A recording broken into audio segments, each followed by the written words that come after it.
తెలుసుకున్న ఒక ప్రభుత్వం అని గర్వంగా మనం చెప్పుకోవచ్చు.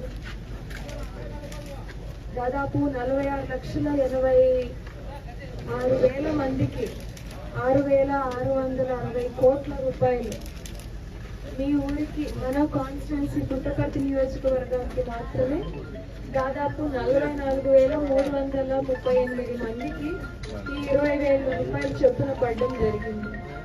సో హామీ ఇచ్చిన విధంగా సూపర్ 6లో అన్నదాత సుఖీభవ జరిగింది, ఉచిత బస్సు మహిళలకి జరిగింది, ఉచిత 3 గ్యాస్ సిలిండర్లు వస్తున్నాయి, తల్లికి వందనం పథకం వస్తుంది, పెన్షన్లు 3,000 నుంచి 4,000, 6,000, 10,000, 15,000. వేరే ఏ రాష్ట్రం కూడా ఇన్ని సంక్షేమ కార్యక్రమాలు ప్రభుత్వం ప్రజలకు అందజేయడం లేదు. మనము ఆంధ్రప్రదేశ్ లో ఉన్నందుకు నిజంగా గర్వించుకోవాలి. కూటమి ప్రభుత్వాన్ని ఖచ్చితంగా గుర్తుపెట్టుకోవాలని కోరుకుంటున్నాను. నల్లమాడ మండలం దొన్నికోట గ్రామ పంచాయతీ సుబ్బరాయనపల్లిలో ఈరోజు రైతన్న సభలో మన మంచి ప్రభుత్వం అనే కార్యక్రమాన్ని తెలుగుదేశం పార్టీ అధికారంలోకి వచ్చిన తర్వాత ఎన్నికల్లో ఏదైతే హామీ ఇచ్చామో వాటిని తూచా తప్పకుండా అమలు చేస్తున్నామని చెప్పే సందర్భంగా మీకు గుర్తు చేస్తున్నాం. ఆ రోజు ఎన్నికల్లో మాట్లాడుతూ మేము అధికారంలోకి వస్తే 3,000 రూపాయల పెన్షన్ 4,000 రూపాయలు చేస్తామని చెప్పడం జరిగింది. ఈ రోజు రాష్ట్ర వ్యాప్తంగా 65 లక్షల కుటుంబాలకు పొద్దు ఊరికి లోపల ప్రతి సంవత్సరం 27,774 కోట్లు ఇస్తున్నామంటే ఇంతకంటే ఏ ప్రభుత్వం చేస్తుందో ఒక్కసారి ఆలోచన చేయండి. ఒకటి, కేరళలో పెన్షన్ 500 మాత్రమే ఇస్తారు, కర్ణాటకలో 1,200 రూపాయలు ఇస్తారు, తమిళనాడులో 1,100 రూపాయలు ఇస్తారు. 4,000 రూపాయల పెన్షన్ ఇస్తుంటే ఏకైక ప్రభుత్వం తెలుగుదేశం ప్రభుత్వం, ఏకైక ముఖ్యమంత్రి చంద్రబాబు నాయుడు గారు.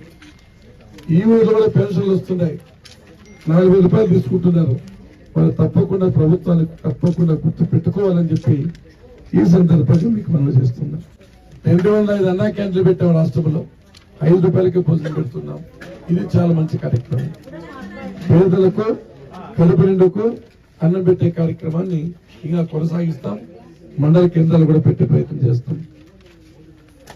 తల్లికి వందనం, ఇంట్లో ఒక పాప అంటే 13,000 ఇస్తున్నాము, ఇద్దరుంటే 26,000 ఇస్తున్నాము, ముగ్గురుంటే 39,000 ఇస్తున్నాము, నలుగురుంటే 52,000 ఇస్తున్నాము.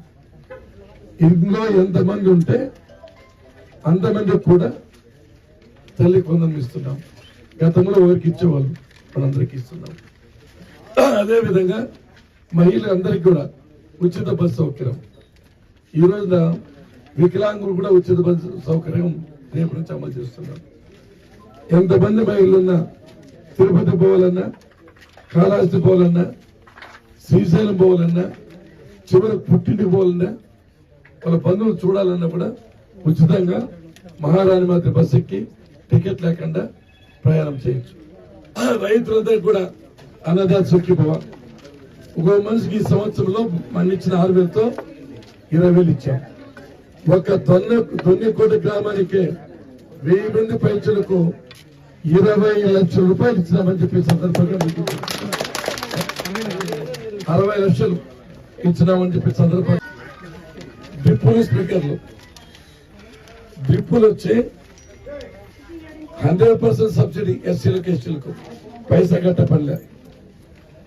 అదే మిగతా వాళ్ళకే 90% ఇస్తున్నాం. మీరు ఇక్కడ విషయాలు గుర్తుపెట్టుకోవాలి.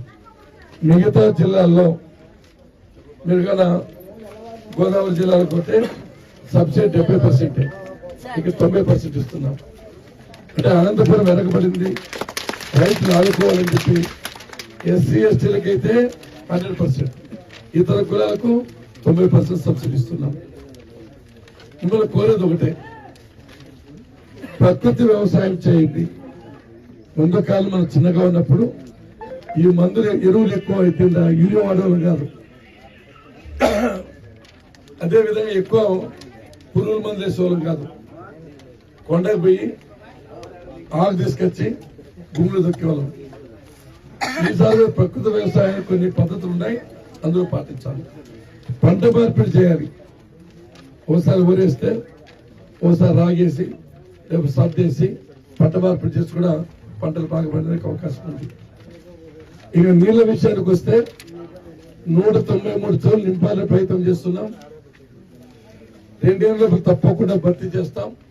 అన్ని చెరువులు పూర్తిగా నింపుతామని ఫలితంగా అందరికీ బోర్ల నీళ్లు వస్తాయి, భూగర్భ జలాలు పెరుగుతాయి, మన ఆశలు నెరవేరుతాయి, పంటలు బాగా పండుతాయని చెప్పి ఈ సందర్భంగా మీకు గుర్తు చేస్తున్నాం.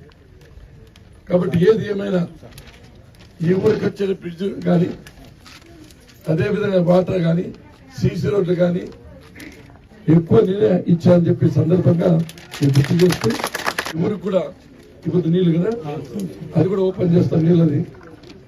నీళ్ళు పోరు ఇస్తాను, ట్యాంక్ ఇబ్బంది లేదు, ట్యాంక్ కూడా ఇస్తా అని చెప్పి సందర్భంగా మీకు గుర్తు చేస్తాను.